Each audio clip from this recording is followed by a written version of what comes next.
Welcome back to the channel. Today we're going to be unboxing the Solopup 200 watt solar panel, portable solar panel. I purchased on Amazon. It was about $160, and as you can see in the video here, it came in packaged very well. Had bubble wrap all the way around it, and of course the two foam inserts on either side.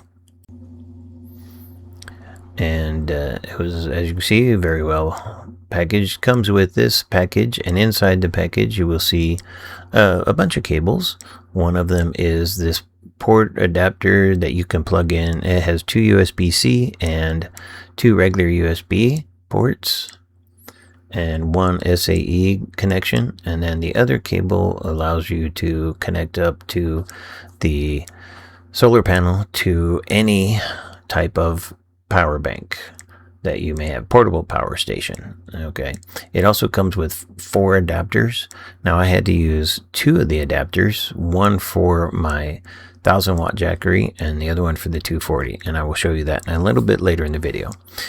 But it comes with this pouch already on the back side and the cable inside, and everything fits perfectly inside the zippered package pouch, no problem. So let's go outside and we'll set it up. I do apologize, my audio did not record outside when I was filming this, so it may look like I'm talking to that, but I'm really not. So there's the power charger. Now you cannot hook that up at the same time you're charging your power station.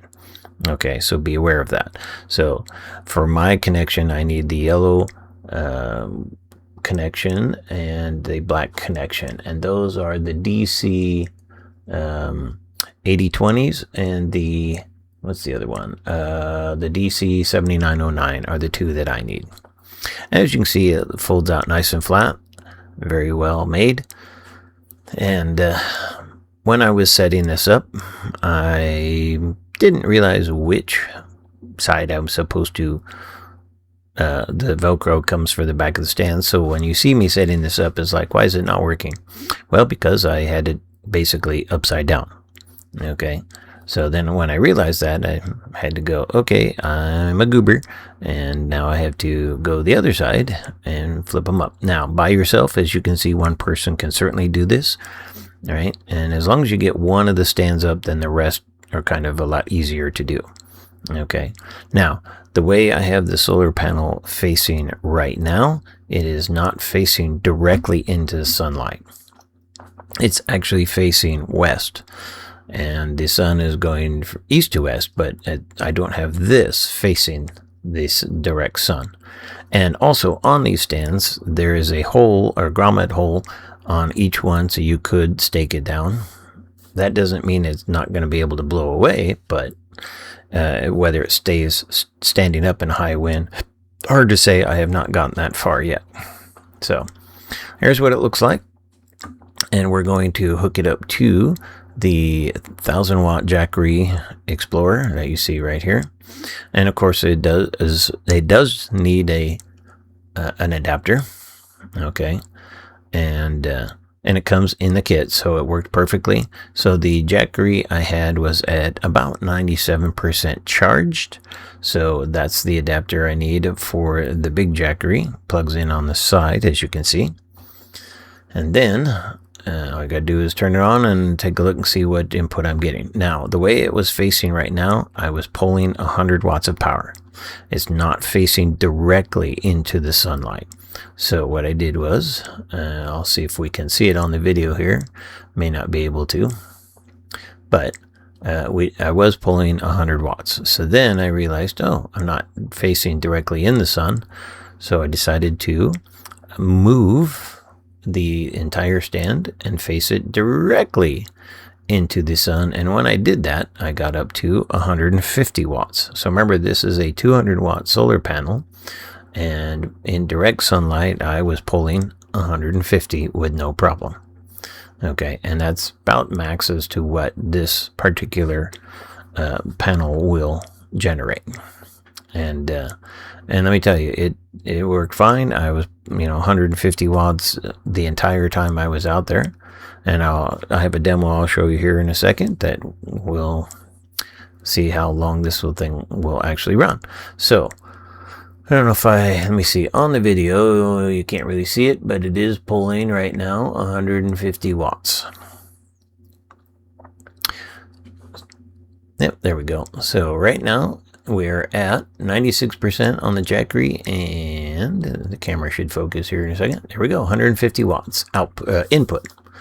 And that's what it was doing the entire time I was facing the sun. I had no problem. Now, the next issue that we had with this is that I needed to do a field test, because just showing that you're getting 150 watts doesn't mean anything if you're not pulling any juice out of it. So coming up in a minute, I'll show you I hooked up my fan outside here, but I wanted to show the other thing first, and that is you can see right now we're pulling 149, 150 watts, right, at 96% capacity on that Jackery 1000. Right next to it is my Jackery 240, and it's at 99%. Now, the one thing that this will do, now the reason it's showing 9 watts is because I actually have my camera power supply that you'll see here in just a second. That's what I'm running off of my Jackery 240. It's just standard little power adapter.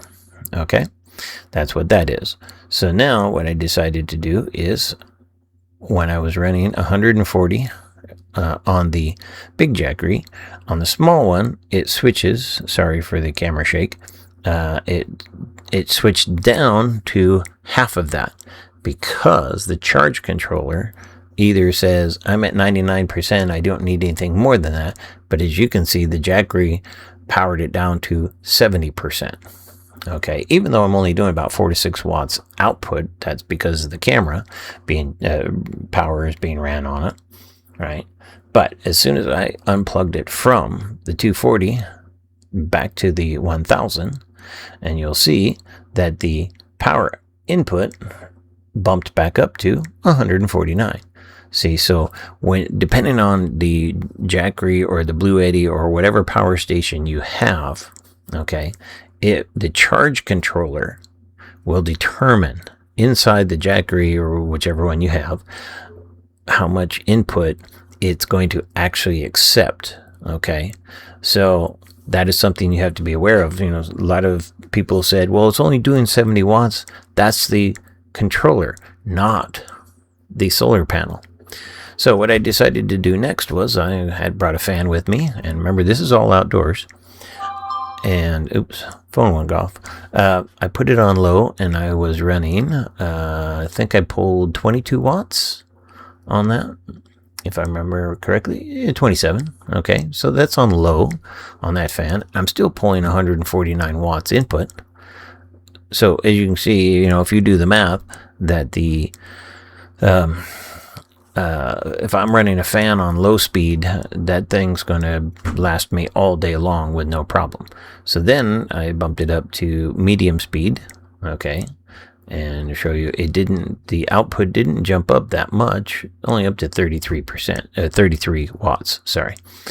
And again, I'm still pulling 1.49 or 149 watts. So at that rate, my 1000 will last me forever, or at least a good week, but I usually don't run those things all day long, either. So usually what I run the 1000, what I plug into, and I will probably do another video on this with the solar panel, is my ice machine, which does pull a good 100 watts easily.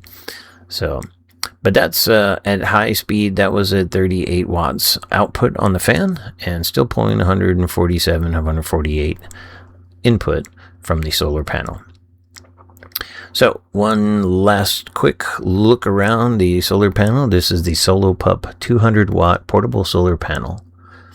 Has MC4 connections, USB outputs, IP66 waterproof solar panels with 4 kickstands. Thank you for watching. Be sure to like and subscribe.